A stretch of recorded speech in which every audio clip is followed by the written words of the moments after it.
जय हिंद, वंदे मातरम। साथियों, सबसे पहले तो स्वतंत्रता दिवस की हार्दिक हार्दिक शुभकामनाएं और उन क्रांतिकारियों को शुभकामनाएं जो हमारे देश की आज़ादी के लिए शहीद हुए हैं, और मेरे देश के जवान सिपाही जो बॉर्डर पर दिन रात अपने परिवार को छोड़कर, अपने बच्चों को छोड़कर, अपनी माता पिता सभी को छोड़कर जो लगे हुए हैं हमारी सुरक्षा में, हमारे देश की सुरक्षा में, जिनकी वजह से आज हम घर पे सुरक्षित रहते हैं, उनको भी स्वतंत्रता दिवस की हार्दिक हार्दिक शुभकामनाएं।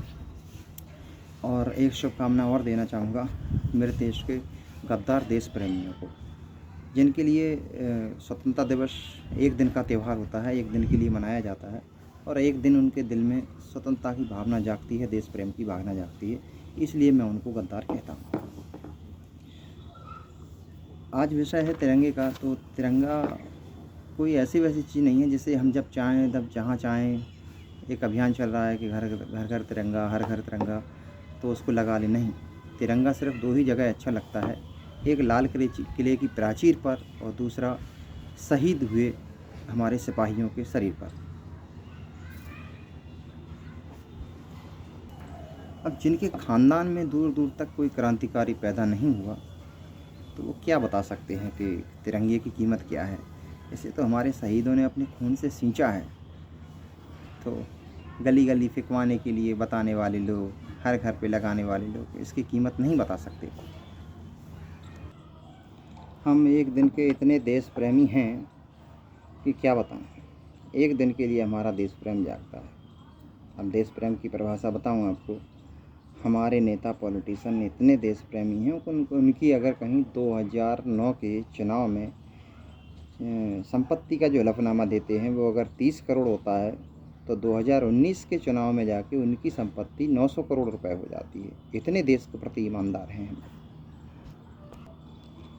हम और हमारे देश के नेता इतने वफादार हैं कि देश के गरीबों के साथ हत्या, लूट, बलात्कार, ज़मीनों पर कब्जे होते हैं, लेकिन आज तक कहीं सुनाई नहीं दिया कि किसी बड़े राज परिवार, नेता, मंत्री के घर हत्या, लूट, बलात्कार या फिर कब्जा हुआ हो।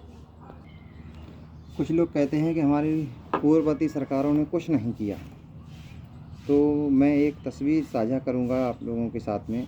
आपको यह पता लग जाएगा कि अंग्रेज़ हमें किस हालात में देश को छोड़कर गए थे और आज क्या हालात हैं।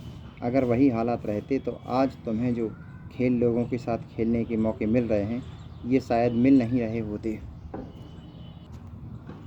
इस देश में वफादारी का आलम यह है कि जितना बड़ा पैसे वाला होगा उतना ही टैक्स चोरी करेगा, और जितना गरीब या मध्यम वर्गीय परिवार से होगा, टैक्स भरते भरते वह मर जाएगा, लेकिन उस टैक्स के पैसे से कभी सुख नहीं भोग पाएगा, क्योंकि वह पैसा तो हमारे नेताओं के ऐशो आराम में खर्च होता है।